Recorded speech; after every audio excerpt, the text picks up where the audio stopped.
Bismillahirrahmanirrahim. Assalamualaikum warahmatullahi wabarakatuh. Alhamdulillahirabbil alamin. Segala puji dan syukur kepada Allah Subhanahu wa taala.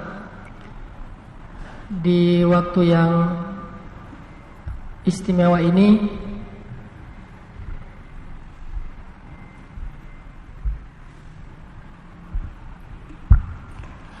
Allah Subhanahu wa taala memberi kita taufik untuk bisa duduk dalam majelis ilmu.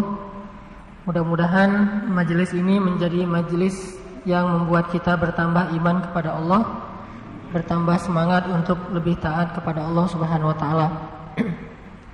Teman-teman yang dirahmati Allah Subhanahu wa taala, hari ini saya dapat judul dari teman-teman Al-Ikhwan tentang sabar tak berbatas. Sebelum kita ngebahas tentang bab sabar tak berbatas ini, coba teman-teman buka dulu Al-Quran. Kalau yang punya aplikasi Al-Quran di handphonenya, ada di surat Al-Baqarah ayat 153. Surat Al-Baqarah itu surat keberapa? Surat Al-Baqarah ayat 153.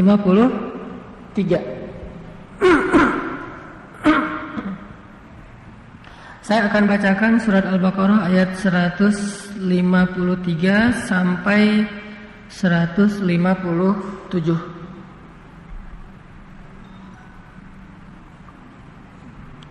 153 sampai 157.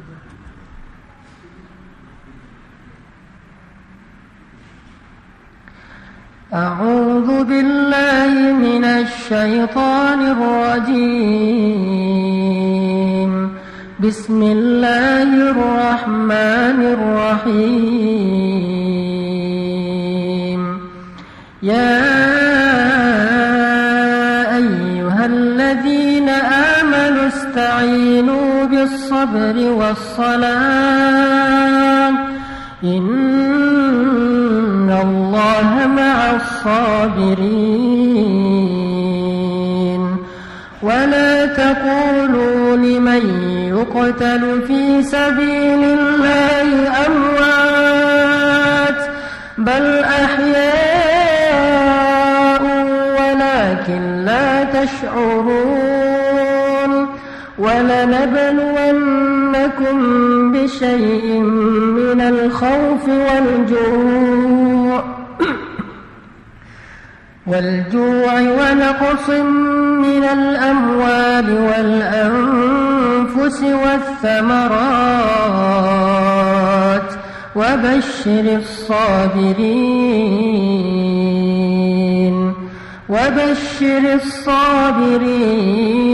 الصابرين الذين إذا أصابتهم مصيبة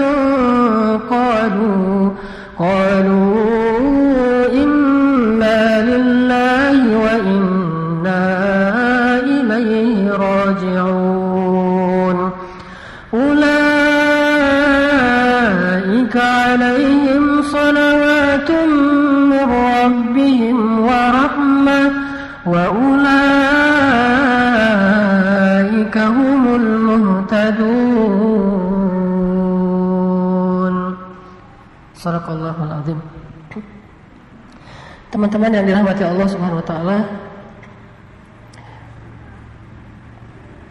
sabar itu adalah lebih dari setengah cabang-cabang iman. Jadi kalau Nabi pernah menyampaikan bahwa iman itu ada sekitar 60-an cabang, bid'ah wasittun, ada sekitar 60-an cabang iman. Lebih dari 30-an cabang iman itu didapatkan dengan sabar. Kita mau jadi orang yang bertakwa, harus sabar. Mau jadi orang yang istiqamah, harus sabar. Mau menjadi orang yang taat, harus sabar. Mau menjadi orang yang mulia akhlaknya, sabar. Hampir seluruh cabang iman dalam agama kita itu didapatkan dengan sabar. Sehingga Allah sering tuh menyebutkan di antara ciri-ciri orang yang beriman itu adalah orang yang sabar dalam ujian. Bahkan Allah membedakan orang mukmin dengan orang munafik itu dari sudut kesabarannya. Di surat Al-Ankabut misalnya Allah menyebut bahwa orang mukmin itu adalah orang yang sabar ketika diuji. Sedangkan orang munafik, orang yang mengeluh dan berputus asa terhadap ujian. Makanya bab sabar ini bab yang sangat penting sekali untuk kita dapatkan. Kita pelajari supaya Allah Subhanahu wa taala mengakui kita termasuk orang beriman. Karena enggak semua orang yang mengaku beriman itu ternyata benar-benar beriman. Banyak di Al-Qur'an ayat orang bilang kami beriman tapi kata Allah tidak beriman. Salah satunya tuh di awal surat Al-Baqarah yang terkenal. وَمِنَ النَّاسِ مَنْ يَقُولُ آمَنَّا بِاللَّهِ وَبِالْيَوْمِ الْآخِرِ. Di antara manusia ada yang mengatakan amanna, kami telah beriman. وَمِنَ النَّاسِ مَنْ يَقُولُ آمَنَّا بِاللَّهِ, kami beriman kepada Allah. Amanna billahi wa bil yaumil akhir, kami beriman kepada akhirat. Kata siapa? An-nas, kata orang, kata manusia, kata kita. Tapi apa komen Allah? Jadi kita ngeposting saya orang beriman, tiba-tiba Allah ngekomen. Komennya wa ma hum bimu'minin. Kalian mah bukan orang beriman. Gitu. Kayak ada orang lagi seneng-senengnya main skate.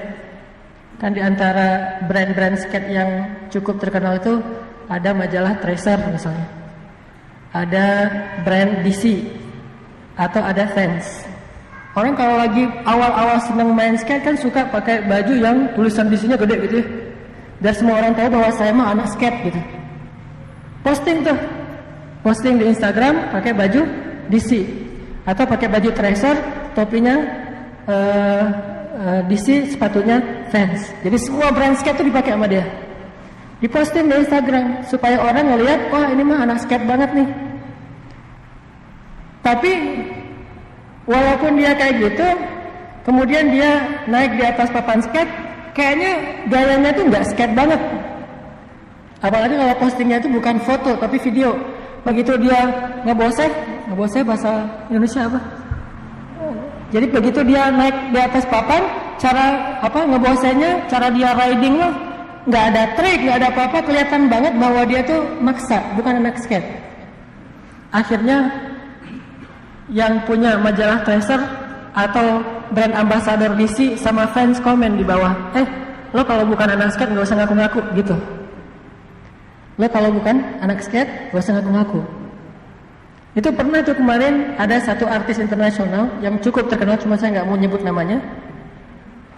Ini artis anak muda banget, penyanyi pop terkenal, pernah jadi paling ngehit. Followersnya tuh di atas 10 juta. Tapi dia bukan anak skate. Tiba-tiba dia pakai simbol Tracer, simbol brand skate, majalah skate. Dan kayak seolah-olah dia pengen diaku bahwa saya mah artis yang senang main skate. Langsung dari pihak Tracer komen di bawahnya tuh, kamu kalau mau posting tolong jangan pakai brand kita, karena kamu itu bukan brand ambasadornya skate. Jadi bikin ilfil anak-anak skate yang lain. Ini gitu juga, dia posting amanna billah, dia posting asyhadu an la ilaha illallah, dia posting raditu billahi rabba, dia posting kalimat-kalimat yang seolah-olah pengen diaku bahwa saya itu orang beriman. Dia posting gitu. Allah yang lebih tahu siapa hambanya yang beriman. Tiba-tiba Allah komen, kamu mah bukan orang beriman, jadi gak usah ngaku-ngaku. Wa ma hum bimu'minin. Kurang lebih kayak gitu. Kalau saya senang main di laut, orang-orang kalau yang awal-awal belajar surfing tuh pengen pakai baju yang tulisannya Rip Curl gede gitu ya, Rip Curl atau Quicksilver. Udah gitu posting bahwa dia bawa papan, padahal belum bisa paddling, apalagi sampai take off ngambil ombak. Bawa papan doang posting pakai Rip Curl, pakai Quicksilver gede, atau pakai brand-brand yang surfing. Akhirnya anak-anak surfer melihat itu jadi ilfil. Wah, dia mah bukan surfer, dia nggak pernah main di pantai. Tiba-tiba foto ngeposting di sosial media kalau dia seolah-olah anak surfing. Akhirnya pada komen, lu nggak usah ngaku-ngaku dah. Begitu juga orang yang mengaku beriman. Kalau dia nggak punya bukti bahwa dia orang beriman, maka Allah akan komen wa ma hum bimu'minin. Atau ada orang yang ngefans sama DJ. Saya pengen jadi DJ terkenal. Cuman dia nggak pernah nge-DJ, nyanyi juga suaranya fals, main musik juga nggak ada yang bisa. Tapi pengen jadi DJ terkenal, pakai alat-alat DJ gitu kayak apa, earphone gitu, saya nggak tahu apa namanya. Kemudian kayak berdiri di antara lighting yang gelap, terus ada banyak lighting, terus gini-gini. Padahal nggak bisa nge-DJ. Akhirnya DJ yang terkenal komen di bawahnya, nggak nge-like, cuma komen doang. Pernah manggung di mana? Nanya gitu sendiri gitu, sambil ketawa-ketawa. Yang lain semuanya pada ilfil. Ini orang yang namanya ngaku-ngaku. Maka ada juga di dalam surat Al-Hujurat, orang A'rabi bilang gini, qalatil a'rabu amanna qul lam tu'minu walakin qulu aslamna walamma yadkhulul imanu fi qulubikum. Ada orang Badui bilang ke Rasulullah, amanna, kami beriman. Kata Allah bilang ke dia, Muhammad kasih tahu ke dia, lam tu'minu, sama sekali kamu belum beriman. Kamu baru masuk Islam, belum beriman sama sekali, karena iman belum terbukti dan belum ada di dalam hati kalian. Ternyata enggak semua orang yang mengaku beriman Allah like. Gak semua orang yang ngeposting la ilaha illallah Allah nge-like. Gak semua orang yang ngeposting raditu billahi rabba Allah langsung nge-like. Gak semua. Allah pengen lihat dulu postingannya ini benar belum nih. Dia kalau ngeposting video mainnya sesuai gak dengan citra yang dia lagi bangun. Jangan-jangan kontras. Ngeposting seolah-olah dia anak musik underground, musiknya pengen ikut-ikut NoFX misalnya, yang undergroundnya di legend yang di luar negeri. Saya mah pecinta NoFX sebutannya. Saya supporter NoFX, fans NoFX gitu. Tapi bajunya warna-warni, terus orangnya tuh bersih gitu, rambutnya rapi. Wah, lo mah nggak NoFX banget. Harusnya anak NoFX mah agak-agak ekstrim, radikal. Terus bahasanya kalau diposting bahasanya mah cool gitu. Harusnya kalau orang-orang yang mainnya di situ bahasanya sebutlah killing it atau rap gitu, tapi dia bahasanya cool, bukan rap. Berarti mah dia bukan anak main, cuman pengen jadi anak main. Kalau dia anak main mah kan kalau misalnya postingannya bagus pasti postingnya komennya rap atau killing it atau so sick atau apalah istilah-istilah anak main. Ternyata dia pakainya bukan istilah itu, pakainya cool, keren. Wah, gitu-gitu deh. Jadi ini istilah-istilah yang enggak banget di dunia anak main. Sehingga begitu dia nge-posting dibantah sama yang lain. Lo enggak anak NoFX. Lo bukan Rosemary gitu kalau di Indonesia mah. Lo bukan anak musik. Begitu juga kita. Makanya Allah berfirman di awal surat Al-Ankabut, Alif Lam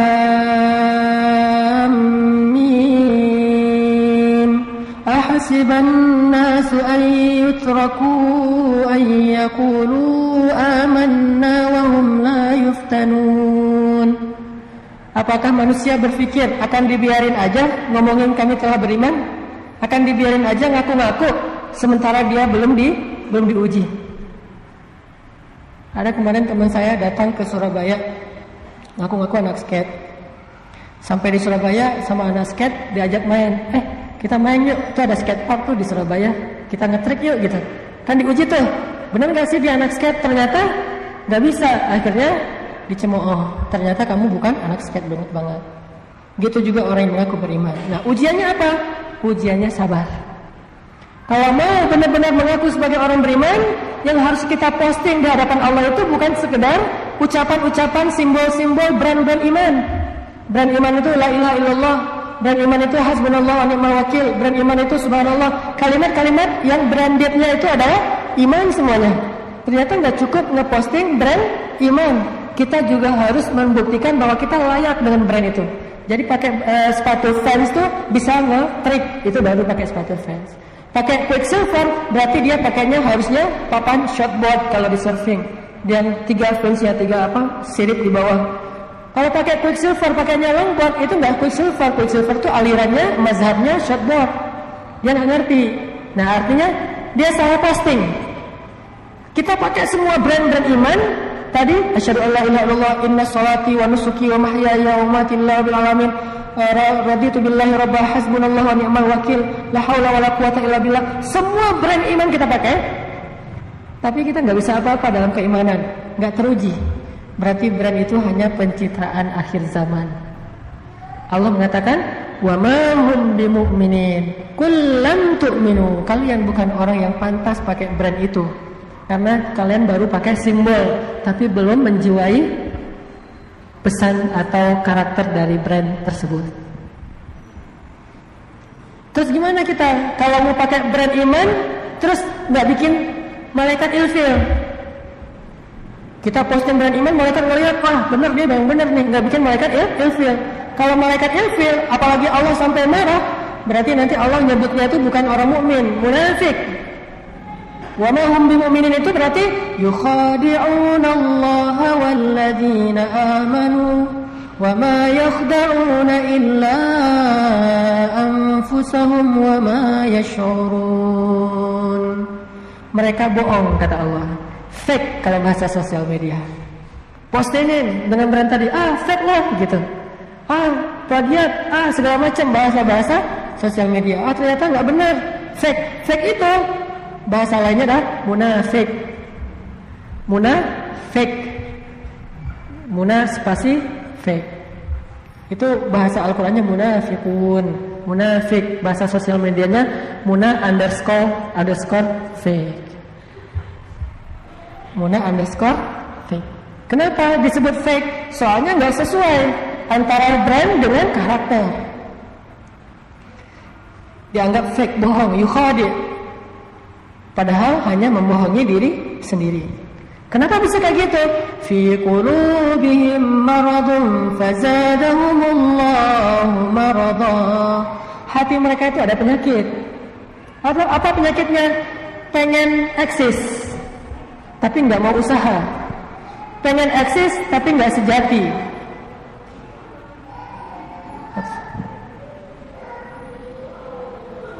Bantuin.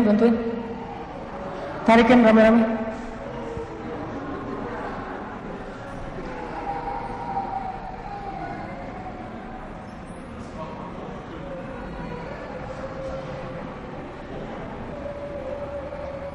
Sama hati-hati kalau yang bawa anak takut naik tangga sampai ke atas, dijagain.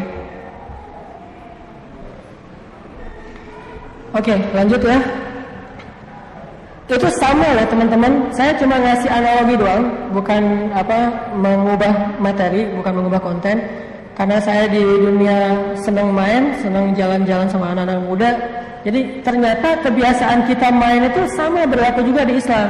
Jadi kalau etika itu kita jaga banget dalam dunia main, harusnya kita juga menjaga etika itu dalam dunia Islam. Dalam belajar agama, dalam hubungan kita dengan Allah. Kita kan malu banget kalau ngaku-ngaku brand ambassador satu merek. Harusnya kita juga malu ngaku-ngaku menjadi brand ambassadornya Allah. Cuman gak pantas. Kalau gitu gak usah ngaku-ngaku. Sebelum kita buktiin dulu. Nanti begitu kita buktiin kalimat la ilaha illallah kita itu, langsung Allah like. How to get more like from Allah. Begitu kita posting la ilaha illallah, Allah langsung like. Kita posting hasbunallah, Allah langsung like. Kita posting la haula wala quwata illa billah, langsung like. Begitu kita miss call Allah, Allah telepon balik. Gimana miss call Allah? Ya Allah, kita baru mau nelpon Allah nih, langsung Allah tolong kita tuh. Kenapa? Allah udah peduli sama kita, Allah respect sama kita. Tapi kalau misalnya kita fake, kita miss call 10 kali juga nggak akan dibalas. Siapa sih ini? Yang ada kita kegeeran. Ini karena kita muna__fake.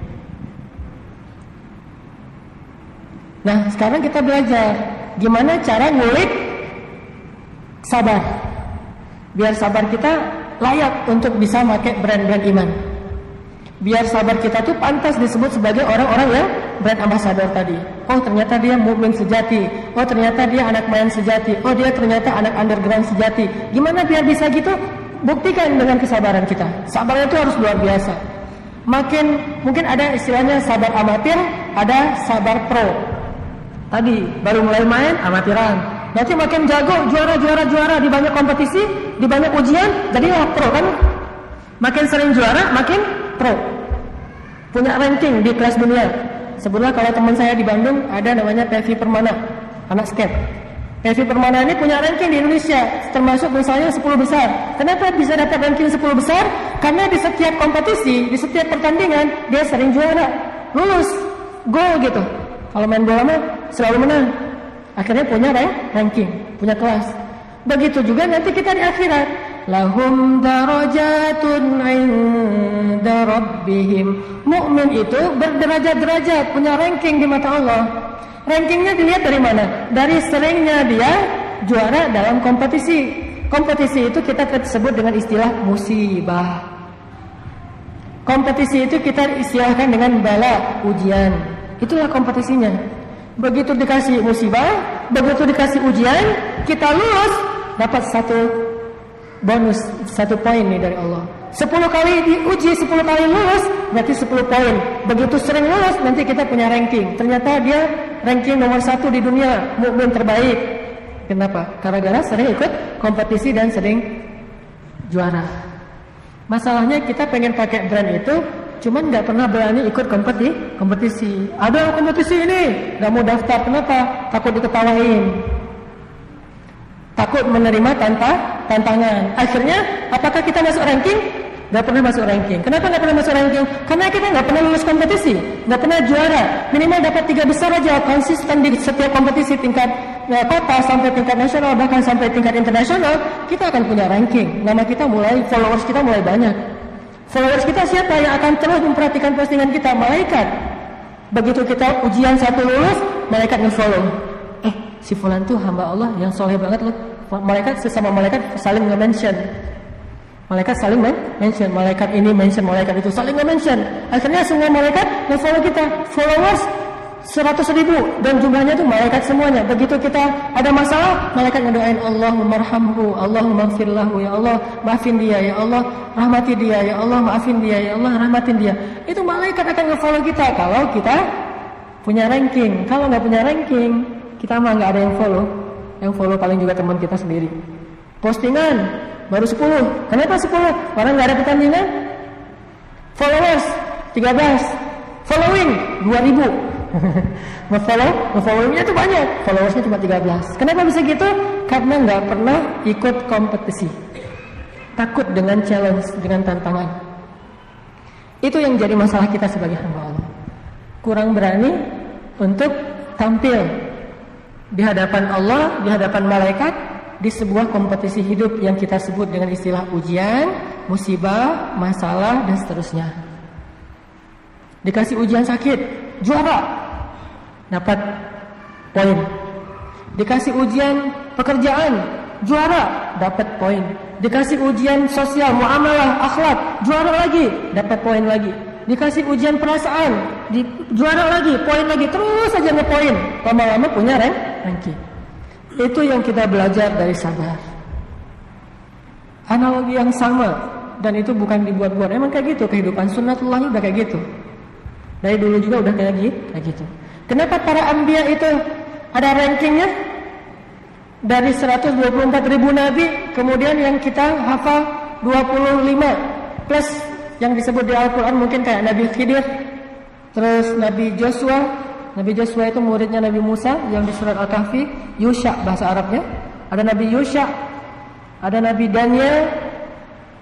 Nah, di antara sekian puluh nabi itu sebutlah 26 nabi kayak plus dengan Nabi Khidir. Kemudian ada rankingnya, ada yang namanya Ulul Azmi, 5 terbaik, terhebat di antara, terkeren di antara nabi. Nah, kalau kita tanya, kenapa 5 orang nabi ini, Nuh, Ibrahim, Musa, Isa, Muhammad sallallahu alaihi wasallam, jadi terbaik karena mereka punya poin-poin sabar yang lebih dibandingkan nabi-nabi yang lain. Ujiannya lebih berat, kesabarannya lebih luar biasa. Padahal ada nabi yang sabar dengan sakit, yaitu Nabi Ayub. Ada yang nabi sabar dengan istrinya, yaitu Nabi Lut. Tetapi tetap aja 5 nabi ini sabarnya di atas rata-rata nabi-nabi yang lain. Sehingga karena poin sabarnya tinggi, bukan cuma diaku sebagai hamba Allah yang mukmin, bukan cuma nabi, tetapi ulul azmi. Itu lewat sabar. Makanya kalau dibilang sesungguhnya iman itu sabar, sabar itu iman, benar juga kata ulama kayak gitu. Apa itu iman, Ustaz? Iman itu sabar. Sabar itu apa? Iman. Itu tahu aman. Itu kembaran tuh. Kalau kita mau bicara iman, wajib sabar. Kalau kita bisa bersabar, insya Allah itu didasari dengan keimanan. Jadi gimana caranya nih biar kita pas ngeposting brand-brand iman, brand-brand tauhid, Allah enggak komen kita dengan komen Munal_fake. Tapi komen Allah adalah ulaika humus shadiqun. Benar tuh kata Allah. Ulaika humul mu'minuna haqqan. Itulah mukmin sejati. Senang enggak sih kalau dapat komen dari orang-orang yang menurut kita keren? Dapat like sama komen dia. Karena saya sedang main laut, main air. Pernah saya ngeposting apa gitu di Instagram, yang komennya itu the perfect wave. The perfect wave itu Instagram para server profesional tingkat dunia. Jadi di situ postingannya itu adalah ombak-ombak yang bagus di Hawaii, di Maldives, di Bali, di Mentawai, di Nias. Pokoknya the perfect wave itu postingan orang-orang yang pemain pro. Saya posting nih di Instagram saya. Tiba-tiba ada perfect wave komen. Wah, saya surprise banget tuh. Masya Allah, luar biasa. Jadi GR sendiri gitu ya. Karena yang komen adalah the perfect wave. Coba kalau yang komen misalnya saya lagi posting sesuatu di Instagram saya, yang komen yang nge-like Kelly Slater, legendnya server. Wah, pasti kan, wah, GR langsung di capture. Udah gitu diposting ulang capturannya. Saking bahagia. Anak musik juga gitu. Yang komen adalah misalnya anak musik country di Indonesia mah yang komen tiba-tiba adalah Iwan Fals, komen, like dan komen. Wah, bagus suaranya. Wah, langsung di capture, di posting ulang. Dan langsung dapat like banyak. Apa kita nggak bangga, nggak bahagia kalau kita ngeposting kesabaran? Allah yang nge-like, Allah yang komen, Allah yang ngasih kejutan buat kita, sehingga kita bahagia banget. Oh, saya pengen dapat more like from Allah dengan sabar. Saya pengen dapat more like from malaikat dengan sabar. Sampai bikin kita GR. Saking mencari like dan komen-komen yang baik dari Allah SWT. Like-nya Allah, komennya Allah, radhiyallahu anhum wa radu'an. Allah ridha sama dia, itu komennya Allah tuh. Wah, itu kalau perlu di-tag, di-capture. Komennya Allah, ulaika humul mu'minuna haqqan. Capture ini lagi. Ulaika humus shadiqun. Capture lagi. Allah bilang lagi, ni'mal 'abd. Capture lagi. Kan banyak tuh komen-komen Allah kepada para nabi. Kata Allah tentang Nabi Nuh, ni'mal 'abd, sebaik-baik hamba. Innahu awwab, hamba yang bertaubat. Kalau Nabi Ibrahim mah inna Ibrahim la'awwahun halim. Nabi yang awwahun halimun. Awwah itu artinya da'a, suka berdoa. Kalau halimun yang menjaga amarah, itu Ibrahim. Kayak Allah bilang di surat Maryam, واذكر في الكتاب مريم واذكر في الكتاب إدريس واذكر في الكتاب إبراهيم واذكر في الكتاب. Banyak kalimat-kalimat واذكر. Ingat kisah Ibrahim, innahu kana siddiqan nabiyya. Ibrahim itu hamba yang sangat beriman, siddiq, selalu membenarkan firman Allah. Innahu kana siddiqan nabiyya. Atau nabi yang lain disebut dengan nabi yang sadiqal wa'di wa kana 'inda rabbih mardiyya. Nabi Ismail selalu menunaikan janji dan Allah ridha sama dia. Ini kan komen-komen langit nih. Ini like dari Allah. Sehingga apa kita nggak bangga kalau kita bisa dapat itu? Gimana dapatnya Ustaz? Kan kita bukan Nabi. Nggak ada lagi komen-komen yang tertulis. Kita bisa mendapatkan itu dengan lauhah spanduk di surga. Kita nggak ngelihat itu di dunia mungkin, tapi kita melihat itu di surga. Atau komen itu akan keluar lewat orang-orang soleh. Ada orang soleh ketemu kita bilang Masya Allah, Masya Allah. Itu komen dari Allah lewat orang soleh. Ada orang beriman, orang yang taat, orang yang ahli ibadah dekat sama kita, Masya Allah, Masya Allah, dia bilang lillahi darruk. Lillahi darruk itu artinya kamu tuh keren banget, semoga Allah membalasmu. Barakallah. Itu kan komen-komen kan? Barakallah, Masya Allah, lillahi darruk. Jazakallahu khair. Ini kalimat-kalimat komen yang datangnya dari Allah cuman dengan media sosial, yaitu manusia. Nggak pengenkah kita dapat komen itu dari ulama? Masya Allah, kata ulama, begitu kita baca Al-Quran, ulama ngedengerin, dia terkesan lalu dia bilang Masya Allah, Barakallah. Itu komen dari Allah. Kita rajin ke masjid, ketemu orang sholat, dia bilang ini luar biasa, semoga istiqomah ya, Barakallah fiqh, atau Jazakallahu khair. Itu dapat komen dari Allah. Nah, kita akan mendapatkan semua itu dengan cara ngeposting lebih banyak action sabar kita terhadap masalah-masalah. Harus lebih sering juara di kompetisi hidup yang disebut dengan ujian, bala. Ini analogi sabar dan analogi iman dalam kehidupan kita sehari-hari.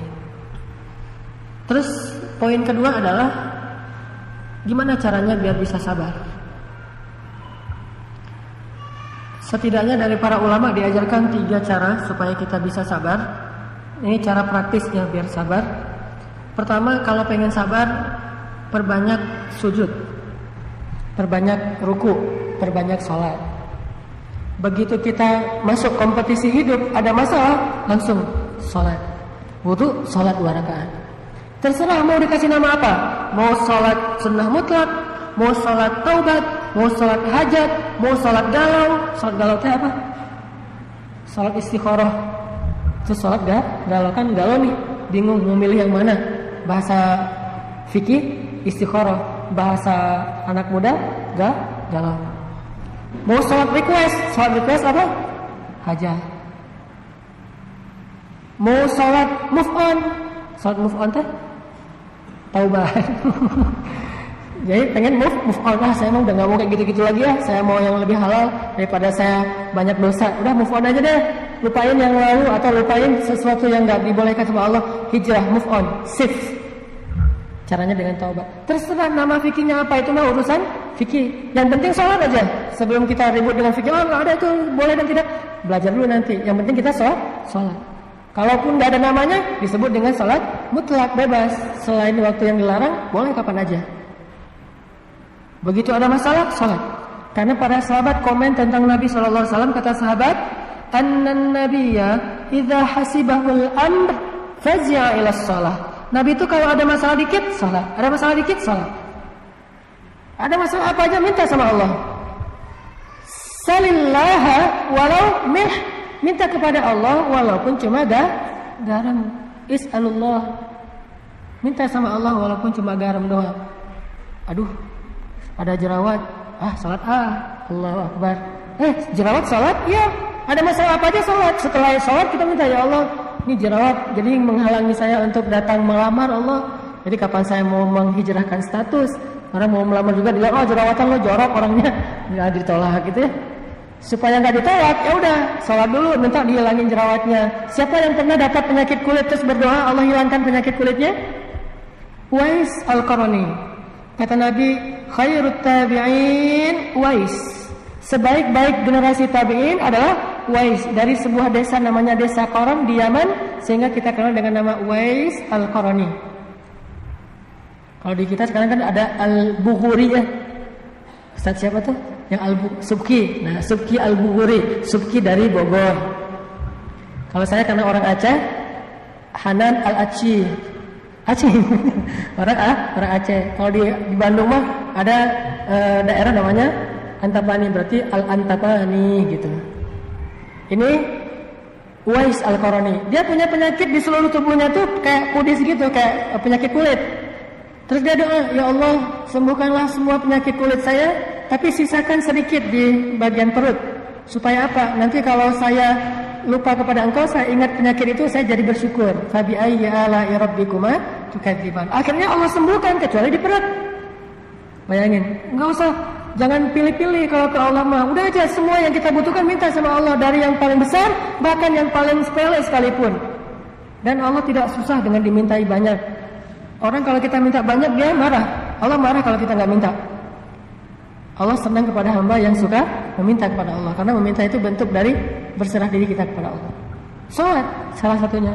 Mintalah pertolongan Allah dengan sabar dan salat. Salat itu menguatkan kita banget dalam sabar. Ada masalah dikit jerawat tadi, salat. Kalau teman-teman yang tadi masih jomblo, wah saya harus tahun ini harus nikah. Kalau tahun ini pengen nikah, banyak-banyak salat sunnah.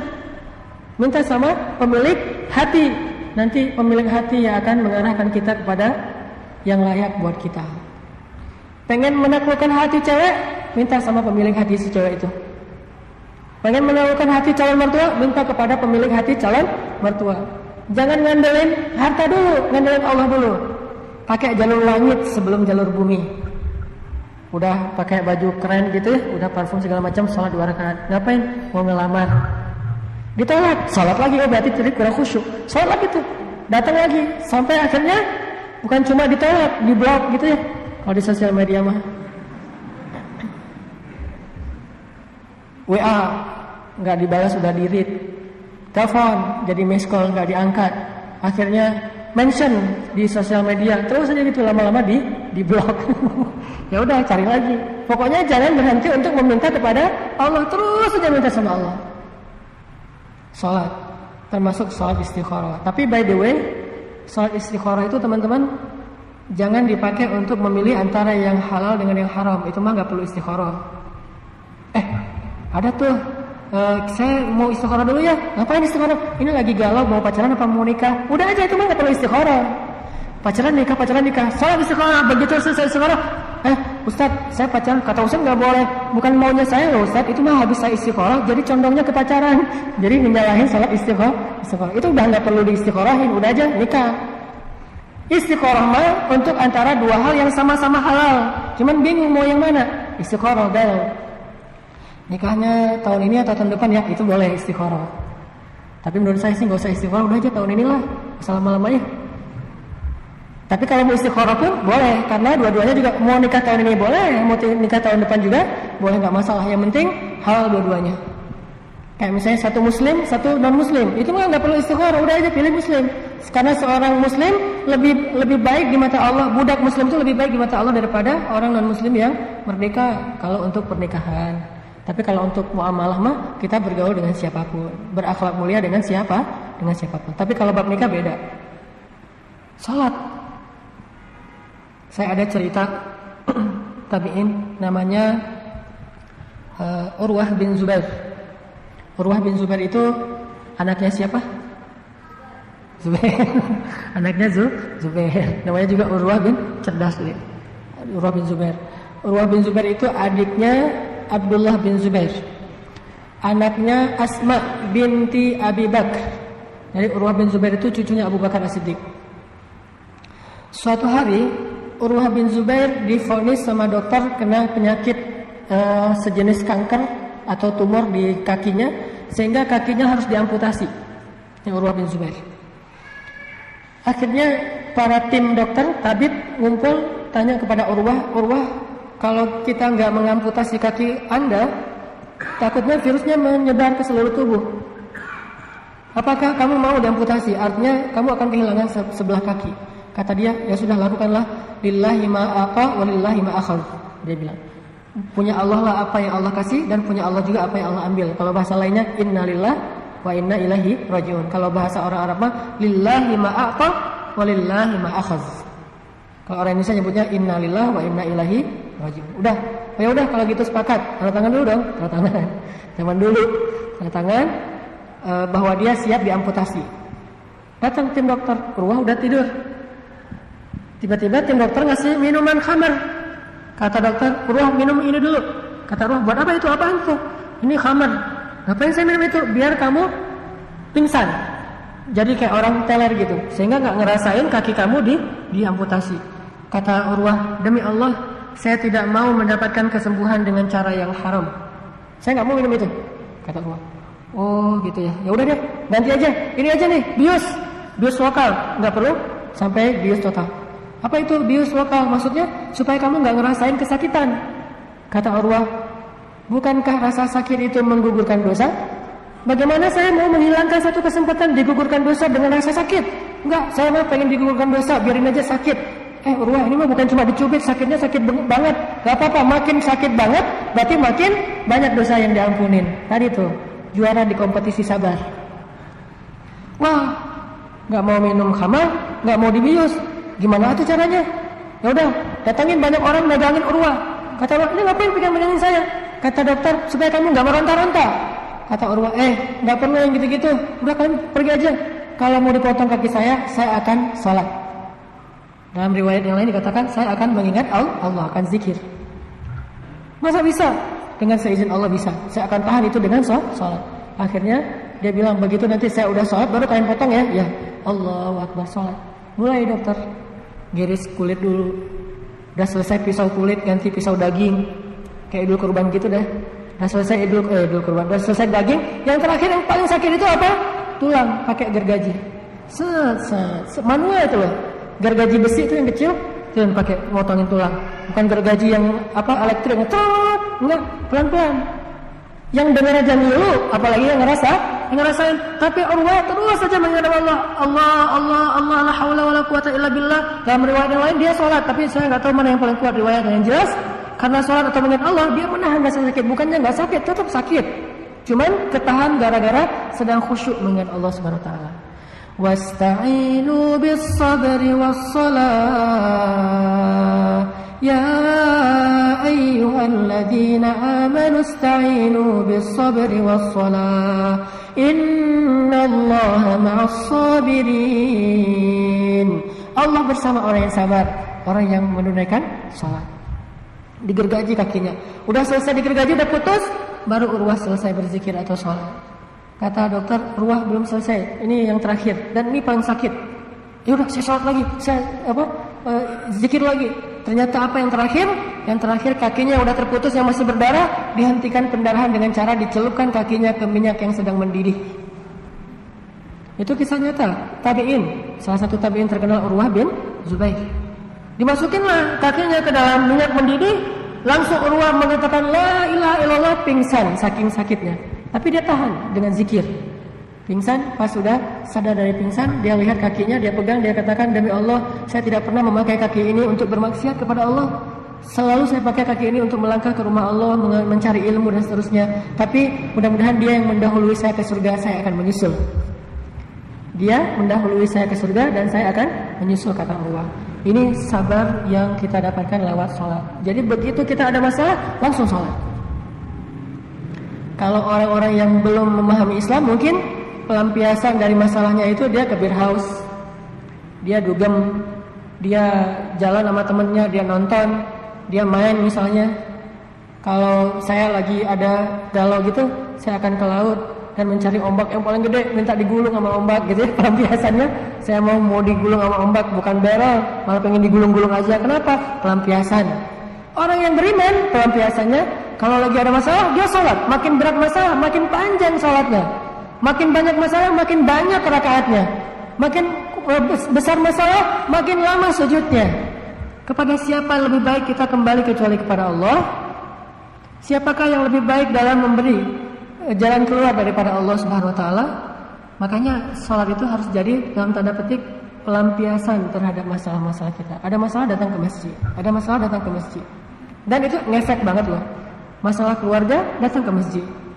Nabi kan pernah itikaf di masjid, kalau nggak salah sekitar 29 malam apa 19 malam, 29 malam, gara-gara lagi kecewa sama semua istri beliau. Istri-istri beliau semuanya pada sering mengganggu kenyamanan beliau dengan cemburu, menuntut, mengeluh. Akhirnya Nabi kecewa. Maka karena kecewa Nabi mentahjir. Tahjir itu kalau bahasa kita mah pisah tempat tidur. Cuman pisah tempat tidurnya bukan di sofa, di mihrab. Jadi kalau kita pengen pisah tempat tidur, jangan cuma istri di kamar, kita di sofa. Kalau bisa di atas sajadah. Kalau tidak ada bahu untuk bersandar, ada sajadah untuk bersujud. Jadi pisah tempat tidur itu di atas sajadah. Bukan sholat tapi tidur juga. Sholat di atas sajadah. Insya Allah Allah kasih jalan keluar. Setelah 29 malam Nabi di atas sajadah di mihrabnya, akhirnya Allah Subhanahu wa taala menurunkan ayat untuk memberi nasihat kepada istri-istri beliau. Satu persatu istri beliau datang kepada Nabi dan minta maaf. Selesai masalah, minta sama Allah. Jadi kalau kita lagi ada banyak masalah, makin sulit, makin harus dekat sama Allah. Kalau enggak, kita akan rapuh banget. Orang kalau melampiaskan kesusahan dia ke entertain, pasti akan mencelakai diri sendiri. Makin banyak masalah, makin banyak ngerokok, kan makin menyakiti diri sendiri kan? Makin banyak masalah, makin banyak ngebir, kan makin menyakiti diri sendiri. Makin banyak masalah, makin sering jalan-jalan, kan menyakiti dompet sendiri kan? Jadi makin banyak masalah kalau kita hanya melampiaskan dengan cara entertain, itu sebetulnya nambah masalah. Tapi kalau kita menjadikan entertain sewajarnya, bukan pelampiasan. Kalau pelampiasan kan pasti nggak wajar ya, sewajarnya doang. Entertain mah jalan-jalan sewajarnya, selama bukan haram. Kalau memang haram ya, sekedar misalnya hiburan-hiburan yang masih mubah, sewajarnya masih mending. Tapi jangan jadi pelampiasan, karena nggak akan sehat. Harusnya pelampiasan kita itu sholat. Makin banyak masalah, makin nambah rakaat sholatnya. Sholat sunnah, nambah tahajud, nambah witir, nambah duha, nambah sholat mutlak, nambah qabliyah, ba'diyah dan seterusnya. Terus saja nambah. Itu pelampiasannya. Makin banyak masalah, sujud yang lama. Coba deh, ketika ada masalah, sujud yang lama. Allah akan kasih kita jalan keluar. Dan jalan keluar pertama Allah untuk orang yang datang kepadanya apa? Bukan diselesaikan masalahnya, tapi dikuatkan hatinya menghadapi masalah. Itu jalan keluar pertama. Jadi jangan juga pragmatis. Begitu datang ke Allah, mana kok hutang saya belum lunas? Mana kok sakit saya belum sembuh? Bukan gitu cara Allah menolong hambanya. Allah kalau menolong hambanya, yang pertama ditolong itu hatinya. Bukan masalahnya diangkat, tapi hatinya dikuatkan. Kenapa hatinya dikuatkan? Supaya dengan hati yang kuat itu nanti Allah akan menggugurkan dosa-dosanya dan mengangkat rankingnya di surga atau derajatnya di surga. Itu yang pertama ditolong. Jadi kalau begitu ada masalah, langsung datang ke hadapan Allah, Allah tolong hati kita, langsung digenggam sama Allah. Ya muqallibal qulub, di dalam genggaman Allah hati setiap hamba. Tabarakalladzi biyadihil mulk wa huwa ala kulli syai'in qadir. Allah tuh bisa apa aja. Dan setiap malam, terutama sepertiga malam terakhir, Allah itu turun ke langit dunia terus bertanya kepada kita, hal min dzi hajah? Adakah di antara hambaku yang punya masalah? Curhat-curhat sama aku. Hal min taib? Adakah di antara hambaku yang pengen bertobat? Ayo istighfar, aku ampunin semua dosa kalian, walaupun dosa kalian memenuhi langit dan bumi. Fala ubali, aku tidak peduli sebanyak apa dosa-dosa kalian, nggak peduli, dihapusin semuanya. Jadi ada masalah, datang sama Allah, istighfar, munajat mah masa kita curhat. Ilahi, Allah bilang gitu sama Allah, ada apa abdi, ada apa wahai hambaku? Gini nih Allah, ada masalah dikit nih, saya mah lagi galau berat. Allah, kan galau mah masalah hati, Allah yang menggenggam hati. Udah deh, tolong jangan bikin lagi saya, jangan biarkan saya galau, kasih saya kejelasan Allah. Kejelasan. Besok tiba-tiba jelas hidup kita, jelas putusnya lo gue gitu. Artinya datang sama Allah, Allah pasti akan tolong hati kita. Pertama ditolong hatinya, kedua diselesaikan masalahnya, ketiga Allah jadikan dengan masalah itu kita semakin matang, mengalami kematangan spiritual dan pemikiran, semakin arif, semakin bijak, semakin wise. Sholat. Makanya Nabi kalau capek bilang ke Bilal gimana? Ya Bilal, arihna bis shalah. Bilal, istirahatkan kami dengan salat. Jadi begitu Nabi bilang gitu, Bilal langsung hayya 'alas shalah. Para sahabat langsung, istirahat, senang. Jadi istirahat mereka itu salat. Kalau capek kerja, mereka istirahat dengan salat. Kalau kita udah salat, istirahat dengan cara makan. Mau istirahat dulu, kenapa? Capek, salatnya terawihnya panjang banget gitu. Kita istirahat dari salat. Kalau mereka Salat untuk istirahat. Makanya Nabi bilang, ya Bilal, arihna bis salat. Ya Bilal, istirahatkan kami dengan salat. Allahu Akbar, Allahu Akbar. Semuanya pada semangat lagi, sehat lagi. Jadi dapat refresh spiritual, langsung wudu segar, kemudian sholat. Begitu selesai sholat, ayo kita lanjutkan kerjaan gitu, bukan kok kerja lagi sih, belum istirahat juga, baru selesai sholat. Ini kita banget tuh mah. Kalau dulu mah sholat istirahat. Jadi coba belajar jadikan sholat itu sebagai rehat. Capek masak, udah seharian masak, sholat gitu.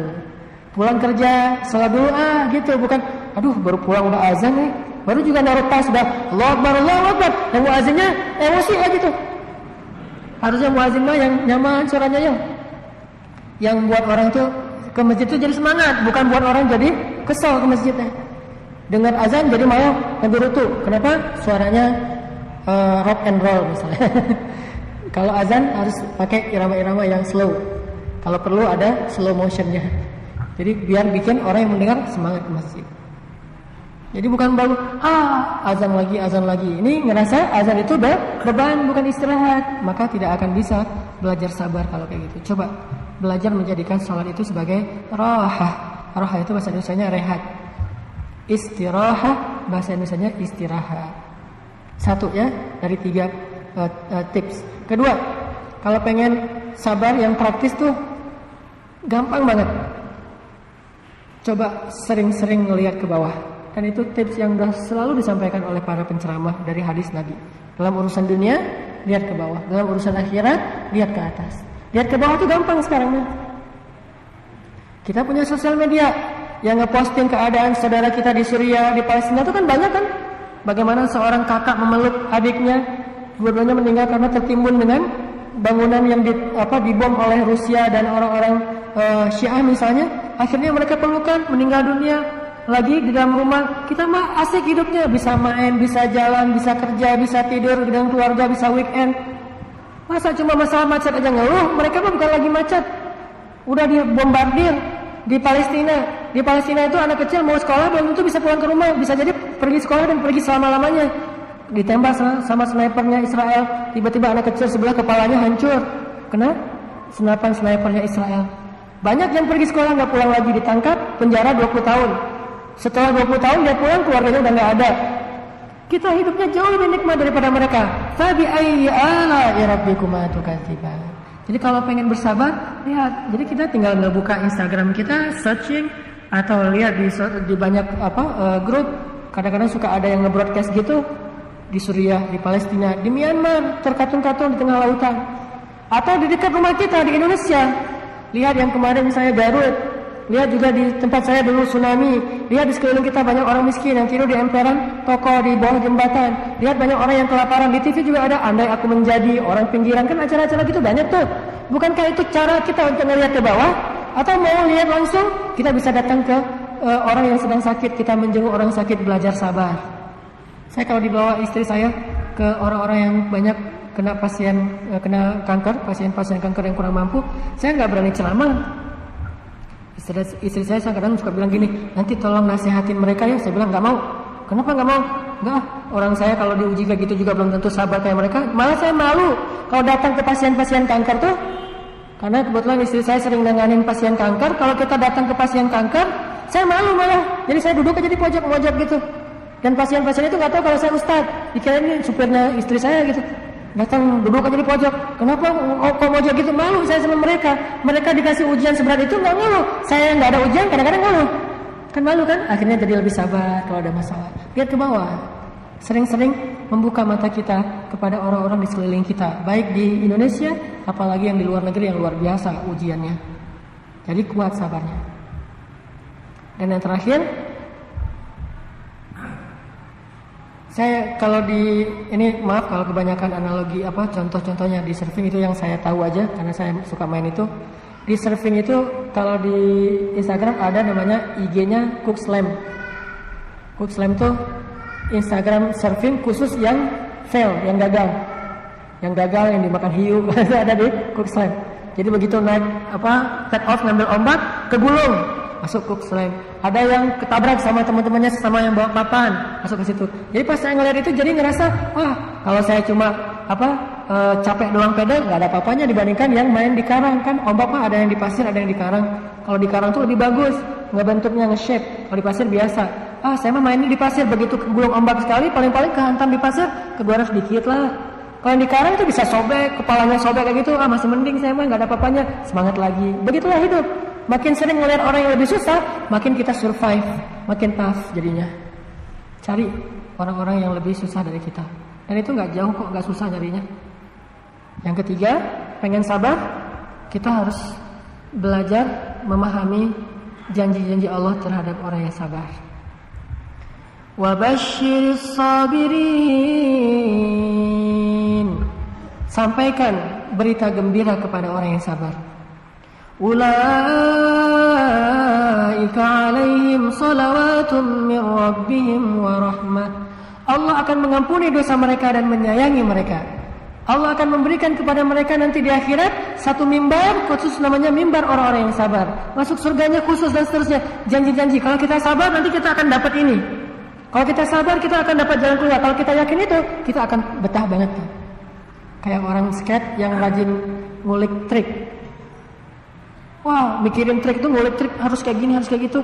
Terus aja jatuh berkali-kali. Dia ulik kenapa? Karena dia tahu kalau udah bisa nanti juara di kompetisi. Kalau juara kompetisi naik ranking. Ngulik trik. Orang yang musik mikirin lagu apa, lagi komposer gitu ya, mikirin lagu baru atau lagi coba latihan dulu sebelum perform. Karena dia yakin kalau udah sering latihan, insya Allah nanti pas perform bisa perfect. Jadi kalau kita tahu keutamaan dari sabar, kita akan bersyukur ketika dikasih masalah justru. Cuman setidaknya kalaupun belum bisa bersyukur terhadap masalah, minimal kita bisa tabah. Oh nggak apa-apa dikasih masalah, karena Allah pengen kasih ini. Di balik kesusahan selalu ada kemudahan, selalu tuh. Teman-teman tahu pohon alpukat? Kalau buah alpukat tahu kali ya. Kalau pohonnya pernah? Apa yang terlintas pertama kali dalam benak teman-teman kalau diomongin pohon alpukat? Banyak ulat. Itu terkenal tuh. Lebih banyak daripada jambu dan mangga itu alpukat. Tapi tahukah kita kenapa alpukat itu banyak ulat? Karena ternyata ini saya ngobrol sama seorang petani alpukat. Saya bilang dia kasih saya alpukat enak gitu. Terus saya bilang, wah dari mana nih? Dari kebun Ustaz. Wah Masya Allah punya kebunnya. Ustaz mau saya kasih benihnya nanam di rumah satu? Enggak mau. Kenapa? Banyak ulat. Nah kata dia, Ustaz berarti nggak ngerti apa itu alpukat. Mikir gitu ya. Apa itu alpukat? Kenapa banyak ulat? Saya tanya kenapa emang? Jadi alpukat itu ya, begitu tumbuh buah yang benihnya, keluar buahnya, itu langsung muncul ulat bersamaan dengan buah. Dan ulat itu jumlahnya sama dengan jumlah daun atau bahkan lebih. Dia akan makan semua daun-daun di pohon itu. Sehingga ketika dia sudah selesai makan semua daun sampai habis daunnya, ulat itu kekenyangan dan mati, jatuh. Ternyata alasan Allah mengutus ulat untuk memakan daun, soalnya kalau udah tumbuh buah dan daun ini akan bersaing dalam mengambil nutrisi dari pohon alpukat. Sehingga kalau daunnya masih ada, buah nggak akan maksimal tumbuhnya, nggak akan baik, nggak akan ranum. Supaya buahnya sempurna, maka daunnya harus habis. Caranya dimakan oleh ulat. Jadi ulat itu lagi ngebantu manusia untuk memunculkan, memproduksi buah yang terbaik dengan cara makan daun. Sebegitu misinya selesai, dia bunuh diri. Kalau ada 1-2 ulat yang masuk ke rumah kita, jangan mengeneralisir, menjudge semua ulat itu ahli bid'ah. Wah ini semua ulat ahli bid'ah nih, nggak sesuai dengan tuntunan. Kan tuntunannya makan daun tiba-tiba masuk ke rumah. Semuanya kita generalisir, kita habisin, nggak boleh. Paling-paling 1-2 ulat yang masuk ke rumah itu karena terbawa angin. Bukan sengaja, saya malas makan daun, saya pengen makan nasi, masuk ke rumah gitu. Nggak mungkin. Pasti ke bawah angin. Makanya bersabar. Nah kita mau fokus dengan ulat atau mau fokus dengan buah. Kalau orang tahu buahnya akan ranum banget dengan cara ada ulat, maka dia akan bersabar dulu. Nggak apa-apa deh banyak ulat, nanti juga dia mati sendiri. Yang penting saya dapat buah yang besar, yang bagus, yang sehat. Kecuali kita berpikirnya caranya terlalu instan. Daripada repot-repot beli aja di supermarket. Hidup kadang nggak seperti itu. Tidak ada supermarket kehidupan. Jadi nggak ada pilihan beli yang udah dijual. Yang ada aja mau kita semprot semua ulat sehingga mati dan kita nggak punya masalah, tapi tidak punya buah yang baik. atau kita bersabar dengan ular itu sampai mati sendiri, lalu kita akan mendapatkan buah yang baik. Itulah hidup. Kalau kita tahu apa di balik suatu masalah, kadang kita akan bersyukur ada ulat-ulat dalam kehidupan kita. Ada ulat ini, nggak apa-apa deh. Kalaupun nggak berani bilang alhamdulillah, minimal nggak apa-apa deh gitu ya. Karena ada orang ketika dapat musibah bilangnya alhamdulillah. Kan hadisnya gitu. Ada seorang laki-laki yang anak semata wayangnya, kesayangannya meninggal dunia. Lalu Allah bertanya kepada malaikat maut dan Allah lebih tahu jawabannya. Kata Allah, ya malaikat, siapa yang kau cabut nyawanya? Kata malaikat, anak bayi. Apakah itu anak satu-satunya yang dimiliki oleh ayahnya? Ya Allah. Apakah dia sangat sayang kepada anak itu? Ya Allah. Bagaimana sikap ayahnya ketika tahu anaknya meninggal? Kata malaikat, ayahnya mengatakan, alhamdulillah, fa inna lillahi wa inna ilaihi raji'un. Segala puji bagi Allah, milik Allah yang Allah berikan dan milik Allah yang ambil. Akhirnya kata Allah, wahai malaikat, saksikanlah, aku mengampuni semua dosa hambaku itu dan menjanjikan untuk dia sebuah surga, dan di dalam surga itu ada istana namanya Baitul Hamdi, istana pujian. Cuma agak susah kita kalau dapat musibah bilang alhamdulillah. Apalagi kalau teman kita yang dapat musibah, gua baru putus, alhamdulillah. Bahaya itu, baru putus di alhamdulillahin, kan bahaya ya. Oh ternyata lo ya biang keroknya gitu. Ada teman kita yang dapat musibah, anaknya meninggal atau dapat musibah apa gitu, ada keluarga yang meninggal, alhamdulillahirabbil alamin. Itu bakalan digebukin. Cukup buat kita sendiri aja. Kalau ada masalah, alhamdulillah, fa inna lillahi wa inna ilaihi. Buat kita sendiri aja. Untuk orang lain, alhamdulillahnya pelan aja. Inna lillahi wa inna ilaihi. Alhamdulillahnya udah duluan gitu. Ini kalau nggak mampu pun bilang alhamdulillah, minimal kita bilang inna lillahi. Dengan demikian kita udah menjadi orang yang sabar. Mudah-mudahan 3 tips ini bisa kita terapin dalam hidup kita. 1, banyak-banyak rukuk, sujud atau sholat. 2, lihatlah ke bawah. 3, fokuslah kepada kebaikan setelah ujian, jangan kepada ujiannya. Mudah-mudahan dengan demikian kita akan lebih tabah. Itu aja yang bisa saya sampaikan. Barakallahu li wa lakum. Assalamualaikum warahmatullahi wabarakatuh. Assalamualaikum warahmatullahi wabarakatuh. Alhamdulillahirabbil alamin. Jazakallahu khairan kepada Ustaz Anana Taki atas sharing ilmunya. Gimana kawan-kawan, seru banget ya Ustaz, bahasanya kita banget ya. Mungkin kepada bapak-bapak, kepada ibu-ibu mungkin bisa dipakai untuk upgrade komunikasi sama anak-anaknya. Jadi mungkin pulang dari kajian apa bisa minta tolong anak-anaknya untuk bikin akun Instagram atau akun Twitter gitu. Jadi nanti bisa mention-mentionan gitu. Untuk selanjutnya mungkin kita buka sesi tanya jawab. Kita buka 2 pertanyaan dulu dari Ikhwan dan Ahwatnya dulu. Mungkin dari Ikhwan ada pertanyaan yang ingin disampaikan kepada Ustaz Fadol. Atau dari Ahwatnya mungkin ada yang ingin disampaikan.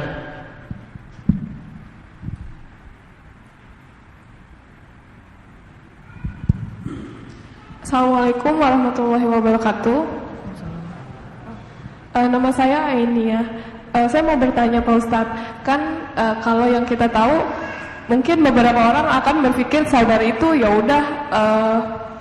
udah hadapin aja, atau lebih kayak pasrah gitu, diem aja. Sedangkan ada yang bilang kayak petani untuk sampai dapat panen itu dia melakukan kayak penanaman, terus dipupuk dan dipanen, itu termasuk bersabar. Nah, sebenarnya sabar tuh yang kayak gimana? Apa emang harus kita pasrah aja, atau kita harus do it gitu, harus do something gitu? Makasih. Assalamualaikum warahmatullahi wabarakatuh. Baik, dulu pertanyaannya sabar yang bagaimana yang tepat gitu ya. Selanjutnya mungkin dari Iwannya ada yang ingin ditanyakan.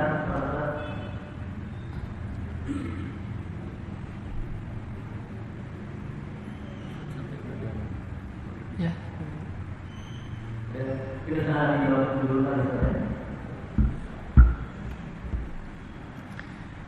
Gimana maksud dari sabar atau praktek sabar itu sendiri? Kalau tadi mungkin baru dibahas how to bersabar, kalau sekarang sabar itu apa gitu ya? Apakah hanya dengan pasrah dan pasif, diam aja, atau do something? Ada 3 nih makna sabar teh. 1, tidak mengeluh. Kalaupun terlanjur mengeluh, karena itu kadang manusiawi, jangan sampai kita dikenal sebagai tukang ngeluh. Sesekali mengeluh itu wajar, tapi jangan sampai menjadi tukang ngeluh aja. menyalahkan Allah, menyalahkan orang lain, mencari kambing hitam aja intinya. Ini ngeluh, nggak bersyukur sama sekali. Yang dilihat fokusnya kepada yang kurang aja, yang nggak dia dapetin aja, yang nggak nyaman aja yang dia fokus. Sedangkan yang lebih, yang baik dia nggak fokus. Jadi makna sabar itu pertama sesedikit mungkin mengeluh. Ada masalah, kayak misalnya mau jalan hujan, bukan hujannya yang buat dia mengeluh, tetapi dia kalau hujan berarti cari payung atau siapin jas hujan. Itu kan ikhtiar ya. Tapi nggak mengeluh, hujan kemarin hujan, hari ini hujan terus gitu ya. Ini namanya ngeluh. Allah kayaknya nggak begitu. Nih saya pengen hijrah, saya baru pertama nih mau talim tapi hujan, baru pertama mau talim hujan lagi tuh. Padahal emang musim hujan. Nah ini ngeluh namanya, cari. Atau lo sih ngambil jalan ini nih, udah tahu jalan ini macet masih diambil jalan ini. Kenapa nggak naik tol aja tadi? Segala macam cari kambing hitam. Ngeluh namanya. Kedua, sabar itu nggak putus asa. Nggak putus asa dalam arti menunggu datangnya jalan keluar. Karena Nabi mengatakan, intizarul faraj min indillah ibadatun. Menunggu datangnya pertolongan Allah itu adalah ibadah. Menunggu doang, nunggu sakit sampai kita sembuh, kita nunggu nggak mengeluh, itu ibadah. Jadi bagi orang sakit, kalau dia nggak mengeluh dan sabar, setiap detiknya itu kayak orang berzikir atau sholat sunnah. Karena ibadah bagi dia. Intizarul faraj, menunggu datangnya pertolongan Allah. Nggak putus asa menunggu. Kalau disuruh tunggu setahun, berarti setahun ibadah. Disuruh tunggu sebulan, berarti sebulan ibadah. Gimana makin lama masalah, makin lama beribadah. Dia paham itu. Menunggu. Yang kedua, setelah nggak ngeluh terus menunggu. Yang ketiga, baru terus mencari jalan keluar dengan ikhtiar. Itu sabar. Orang yang nggak sabar berarti udah nggak mau ikhtiar yang Allah ridhoi. Dia ikhtiarnya ikhtiar pragmatis, sebut sakit. Pertama dia nggak terlalu banyak ngeluh, paling bilang aduh sakit, nggak bilang ini sakit kok nggak sembuh, nggak ngomong gitu. Apa sih maunya Allah, nggak ngomong gitu, cuma bilang aduh sakit, wajar. Kemudian dia menunggu, sabar aja sampai sembuh. Ketiga, dia berikhtiar. Ikhtiarnya apa? Yang syar'i, yang Allah ridhoi. Contoh, ke dokter secara medis konvensional atau ke holistik dengan cara terapi atau herbal atau mungkin dengan cara ada terapi-terapi khusus. Yang penting masih syar'i. Kalau dia udah mulai putus asa tuh kelihatan dia mulai datang ke paranormal, ke dukun, orang pintar. Ini berarti udah putus asa. Ikhtiar juga, cuman ikhtiarnya tidak diridhai oleh Allah, berarti dia udah gak sabar. Jadi nggak ngeluh, nggak putus asa dalam menunggu datangnya jalan keluar atau pertolongan Allah. Dan yang ketiga, ikhtiar yang syar'i. Kalau udah nggak syar'i itu artinya nggak sesuai dengan syariat, berarti dia itu bukan ikhtiar namanya, tapi ikhtibar. Tapi ada lagi nih definisi sabar di sisi Rasulullah. Kata Nabi, as-sabru 'inda sidmatil ula. Sabar itu artinya atau dilihatnya di awal kejadian, itu sabar. Karena ada seorang ibu-ibu di zaman Nabi mengalami musibah kematian. Saya lupa apakah suaminya, apakah anaknya yang meninggal. Pokoknya dia meratapi mayat di rumahnya, dia meratap gitu. Anakku, kamu masih kecil, kau udah meninggal, satu-satunya anak saya, segala macam dia meratap. Nabi takziah ke rumah mereka, berkunjung, ngejenguk.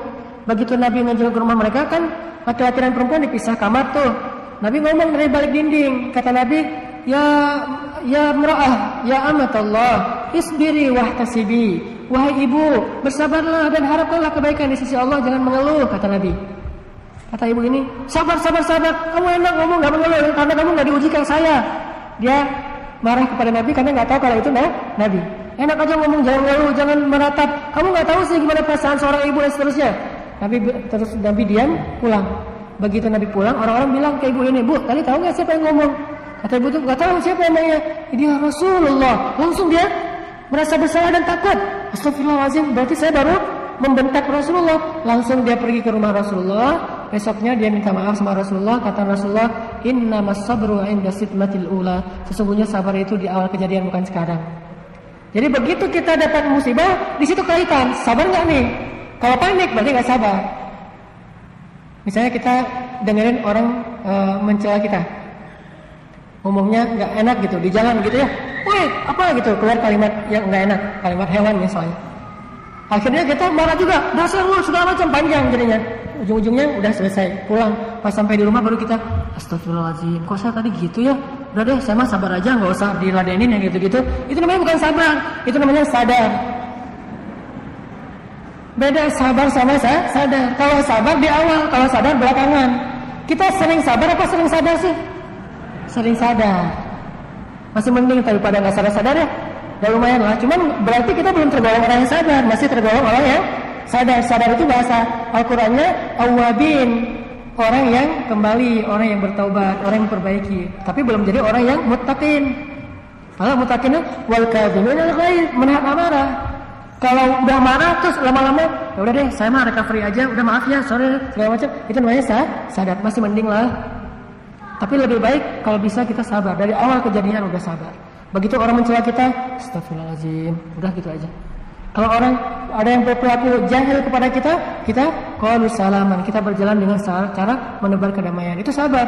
Tapi kalau udah ngamuk-ngamuk duluan, besoknya maaf ya kemarin saya kebawa emosi, itu namanya sadar, bukan sabar. Innamas sabru 'inda sidmatil ula. Sabar itu di awal kejadian kata Nabi. Itu.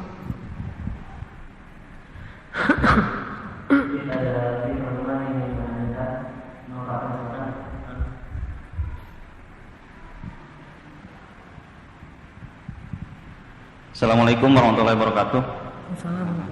Mungkin ada dua yang ingin saya tanyakan, Ustaz. Yang pertama, bagaimana aplikasi sabar khususnya bagi pemuda atau remaja di mana saat ini sedang marak atau jadi tren yang namanya pacaran gitu. Kemudian yang kedua, bagaimana aplikasi sabar terhadap sosmed atau sosial media untuk bagi para pemuda khususnya remaja terhadap melihat sesuatu yang diharamkan dan memposting sesuatu yang mungkin dimakruhkan atau bahkan mendekati haram. Mungkin dari saya itu aja. Terima kasih. Assalamualaikum warahmatullahi wabarakatuh. Waalaikumsalam warahmatullahi wabarakatuh. Sabar buat anak muda. Susah sih emang ya. Apalagi kalau jomblo itu emang ujiannya berat banget tuh. Saya pernah ngerasain soalnya. Makanya nikah tuh jangan lama-lama. Udah aja ketemu nikah yuk gitu. Udah nggak ada basa-basinya saking kebelet. Udah nikah dini deh. Itu solusinya. Saya nggak mau ngomongin hukum, tapi saya mau ngomongin solusi. Kalau hukum nanti bisa tanya ke ustadz lain yang ahli fikih. Tapi solusinya nikah dini. Allah berjanji kok kalau mereka fuqara nggak punya apa-apa, Allah yang ayyughniyahumullah, Allah yang akan mencukupkan segala kebutuhan mereka. Dan saya buktikan itu. Saya nikah mah beasiswa. Orang sekolah doang beasiswa. Saya mah nikah beasiswa. Beasiswa nikah. Artinya nikahnya dimodalin. Tapi nggak masalah. Modalnya gimana? Minjem. Gak usah khawatir untuk menikah. Gak mungkin Allah mencelakai orang yang pengen taat sama Allah atau beribadah. Nikah itu ibadah bukan? Ibadah. Ya udah, ibadah aja. Saya nyesel, udah sholat. Gara-gara sholat kehilangan sepatu. Gak ada hubungannya. Gara-gara kita taruh sepatu sembarangan jadi hilang. Bukan gara-gara sholat. Gara-gara nikah saya jadi cerai. Lebih baik kita cerai setelah nikah daripada putus setelah pacaran dan kemudian sudah tidak lagi bersih misalnya. Makanya solusi yang paling baik itu adalah nikah. Gak usah khawatir. Masalahnya kita kadang-kadang yakin calonnya ya yang kurang yakin ya. Atau kita berdua yakin nih calon mertuanya yang kurang yakin. Itu jadi masalahnya. Kita mah yakin banget, udah mantap gitu. Saya mau nikah tahun ini. Gak datang ke ceweknya. Kita nikah yuk daripada kita gini-gini aja. Ayo, kamu emang udah siap? Allah yang akan menyiapkan. Oh ya udah, bismillah deh kalau gitu, bismillah. Datang ke calon mertua. Calon mertuanya nggak mau, dia mau auzubillah begitu. Nah itu yang susahnya. Makanya yakin dan meyakinkan itu PR kita. Challenge-nya tuh yakin dan meyakinkan. Coba daripada fokus mikirin gimana pacaran yang romantis, mending mikirin nikah yang romantis. Nikah itu romantis banget. Pokoknya apalagi nikah dini ya, nikah di usia masih lagi semangat-semangatnya pacaran malah pakai nikah, itu keren banget. Kita jalan bareng, kita mesra-mesraan, kita ngapa-ngapainin, itu semuanya diridhai Allah. Pandangan mata aja berpahala. Gini aja sama pasangan kita, liatin, ngapain ya, lihat saya lagi ibadah dengan cara memandang kamu gitu. Kalau nikah, kalau pacaran, saya lagi ngapain sih kamu ngeliat ke bawah ada kehilangan duitnya? Enggak, saya mah lagi beribadah dengan tidak memandang kamu. Jadi kalau pacaran malah ibadahnya kalau nggak memandang, kalau nikah ibadahnya dengan cara memandang, kebalik. Kalau pacaran naik motor, jauh dikit dong, jangan terlalu nempel gitu. Kita belum muhrim tahu kan gitu ya. Udah nikah yang rapat dong. Ini pengen nih. Nah, makin berpahala. Beda. Rugilah orang-orang yang melampiaskan hasrat cintanya tapi nggak berani pacaran. Rugi tuh. Kalau pengen cinta kita lampiaskan, kita ekspresikan menggebu-gebu, udah nikah aja. Dan boleh apa aja lah. Dan diridhoi lagi sama Allah, berpahala. Tuh, satu. Kedua, sosmed gimana? Ujian di sosmed itu bukan cuma menundukkan pandangan sih. Jangan kepo. Karena menundukkan pandangan di sosmed justru gara-gara menundukkan pandangan jadi ngelihat. Jadi makna ghadul basar di sosmed itu bukan menundukkan pandangan, tapi jangan kepo. Karena semua orang di sosmed pasti menundukkan pandangan. Kalau ke situ namanya bukan sosmed, namanya lagi baca papan tulis atau nonton. Nonton ke depan, sosmed ke bawah. Gini. Jangan kepo. Wah, ada postingan kayaknya cantik nih, diklik. Keluar yang satu postingan, lama-lama ngeklik lagi akunnya, jadi keluar lebih banyak lagi. Nggak usah kepo. Kepo itu dalam bahasa Al-Quran ghadul basar. Katakanlah kepada laki-laki dan perempuan, hendaklah mereka jangan kepo. Itu ayatnya surat An-Nur. Katakan kepada perempuan dan laki-laki supaya jangan kepo. Dan insya Allah kalau kita nggak kepo akan terpelihara hati kita. Kalau terpelihara hati akan khusyuk sholatnya. Ciri-ciri kita kurang jaga pandangan, ciri-ciri kita suka kepo adalah nggak khusyuk dalam sholat.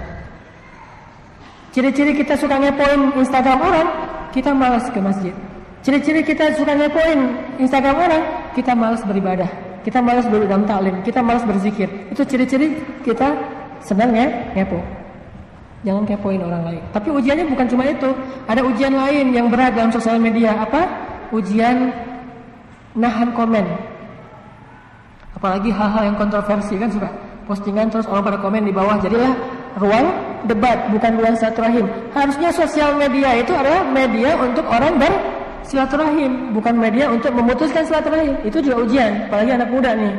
Muncul satu postingan, ada yang bilang, ekstremis, apa misalnya. Yang lainnya bilang, nggak usah nuduh sembarangan ya, dia mah orang soleh dan segala macam. Rame, gitu kan ya. Intinya nahan amarah, nahan ego kita, nahan gengsi kita, plus nahan hawa nafsu kita. Insya Allah dengan gitu sosial media kita menjadi salah satu media yang membuat kita nambah kebaikan, nambah prestasi, nambah teman, nambah saudara. Jadilah anak-anak muda ini positif dalam menggunakan sosial media. Itu. Nah, benar. Betul.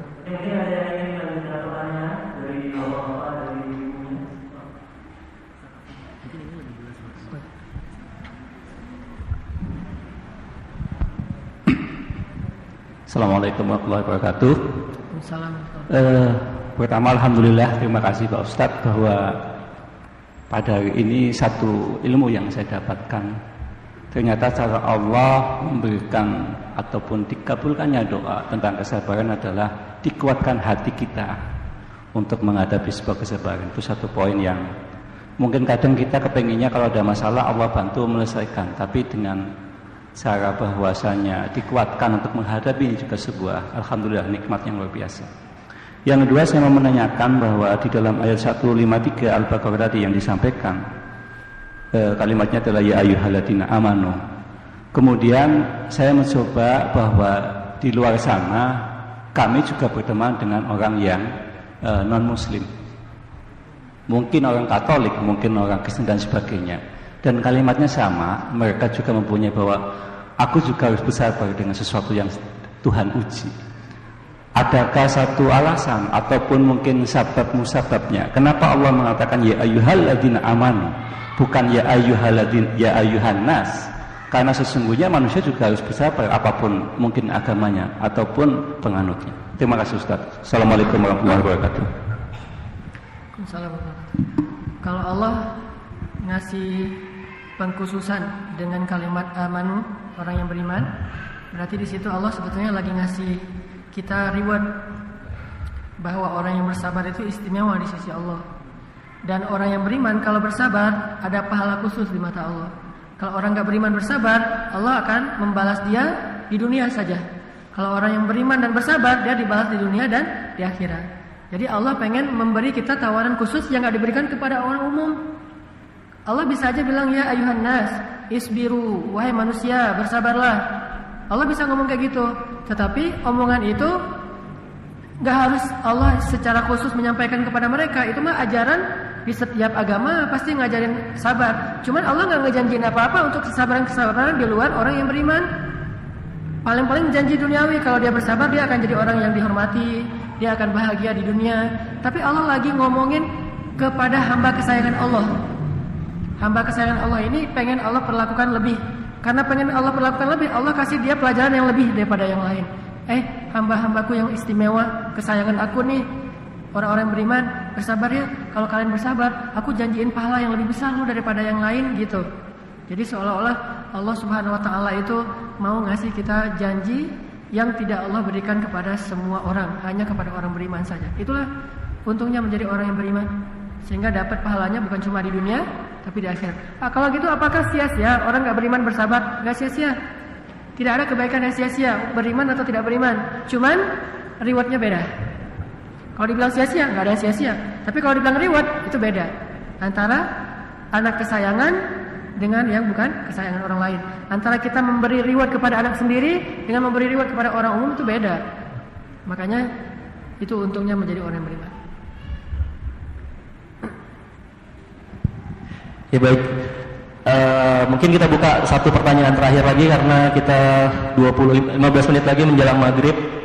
Mungkin ada yang masih ingin ditanyakan. Sekalian lagi kami informasikan bahwa setiap Ahad ba'da asar Majelis Al-Ikhwan, Masjid Al-Ikhwan mengadakan kajian yang kita mulai pada pukul 17. Insya Allah akan diisi oleh Ustadz Iqbal Siregar. Bagaimana, ada yang ingin ditanyakan kembali pada Ustadz? Oke, terakhir, silakan Pak. Assalamualaikum warahmatullahi wabarakatuh. Ustaz, di saat Nabi Yunus beliau berdakwah dengan sekian tahun, ternyata tidak mendapatkan jumlah umat yang banyak, sehingga Nabi Yunus pergi dari kampung itu. Makanya Allah membuat dia istilahnya cobaan dimakan ikan itu. Sedangkan setelah dimakan ikan itu dia minta sama Allah, la ilaha illa anta subhanaka inni kuntu minadz dzalimin. Artinya kesabaran Nabi Nuh pun diuji oleh Allah dengan akhirnya Nabi Nuh bertaubat seperti itu. Nah, jadi untuk yang kita yang orang umat Nabi Muhammad, sabarnya di luar Nabi.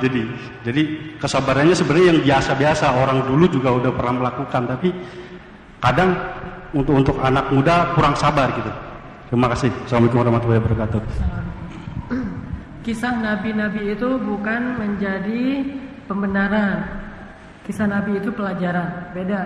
Makanya Nabi Yunus itu setelah dikisahkan di beberapa surat, nanti di surat Al-Qalam Allah menutup surat itu dengan kalimat wala takun kasahibil hud idh nada wa huwa makdhum.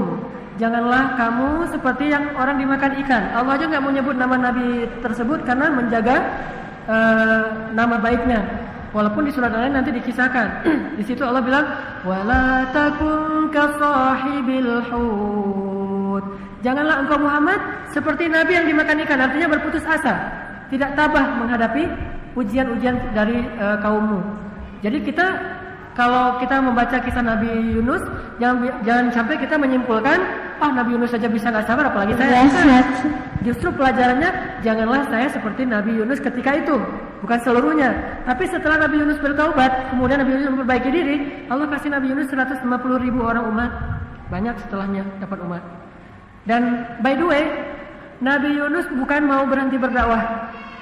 Kalau kita baca kisahnya, Nabi Yunus lagi ngambek sama satu kaum dan pengen cari kaum yang lain. Bukan gak mau berdakwah lagi, bukan mau pensiun, bukan resign. Allah, saya resign ya, saya udah malas dakwah, saya mau dagang aja. Bukan. Nabi Yunus lagi ngambek dengan satu kaum yang memang keras kepala. Mungkin kalau kita jadi Nabi Yunus juga udah ngambek lebih dari Nabi Yunus. Nabi Yunus saja bisa ngambek gitu, berarti kan keras kepala banget nih kaumnya. Pengen cari kaum lain yang lebih baik. Ternyata Allah gak ridho. Sehingga Allah kasih pelajaran. Dan Nabi Yunus mengakui itu kesalahan. Kalau Nabi Yunus saja mengakui itu kesalahan, berarti kita harus lebih mengakuinya. Jangan justru menganggap itu hal yang wajar. Tapi manusialah, setiap melakukan kesalahan perbaiki. Dan satu tips dalam berdakwah, bersabarlah terhadap proses orang dalam berhijrah, lebih baik. Kita jangan melihat sesuatu hanya di titik idealismenya. Harus idealnya begini, enggak. Tapi lihat titik progresnya. Dulu dia gimana, sekarang dia gimana. Itu udah keren. Tapi kalau ngelihat idealnya, oh masih jauh. Jadilah kita berputus asa. Contoh, ngajarin istri kita nggak berjilbab. Idealnya kan berjilbab syar'i gitu ya.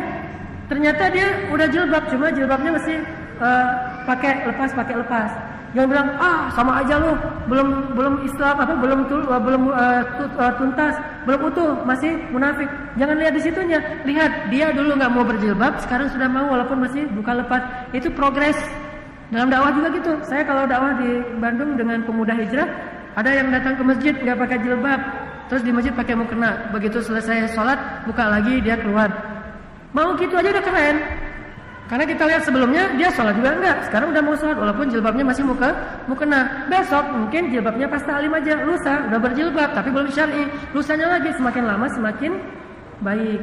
Jadi lihat progres seseorang dalam berhijrah, jangan lihat titik idealnya sebuah hijrah. Dengan gitu insya Allah kita akan sabar. Ya Ustaz, satu lagi, mohon maaf. Apakah kata Imam Syafi'i itu benar bahwa pas waktu kita berdakwah itu kok jalannya enak aja ke depannya, apakah ada yang salah dakwahnya gitu sih? Enggak, jangan itu yang jadi ukuran. Yang jadi ukuran adalah kita menjalankan dakwah kita dengan ilmu atau hanya dengan mengada-ngada atau tebak-tebak.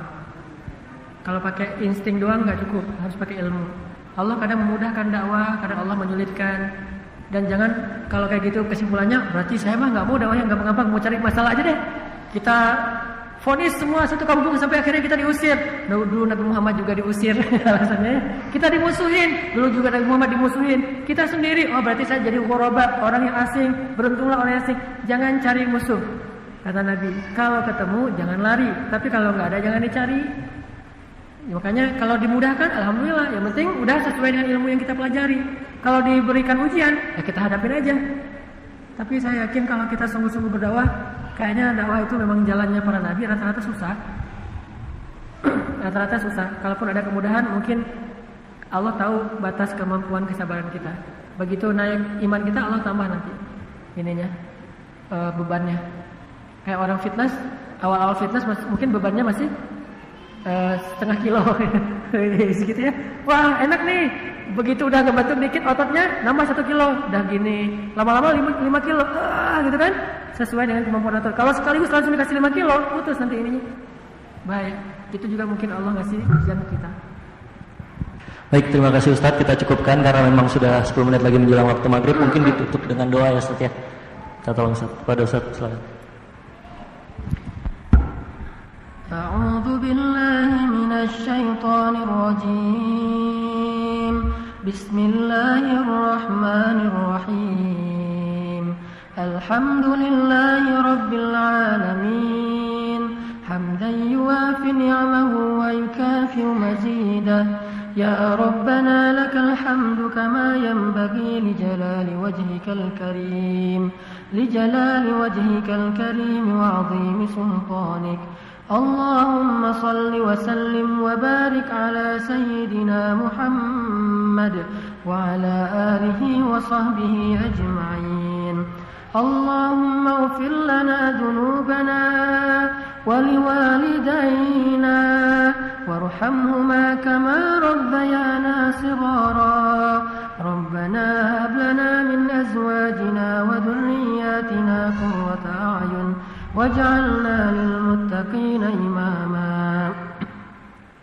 Rabbana atina min ladunka rahmah wa hayyi' lana min amrina rashada waj'al lana min kulli dhiqin makhraja wa min kulli hammin faraja wa min kulli 'usrin yusra.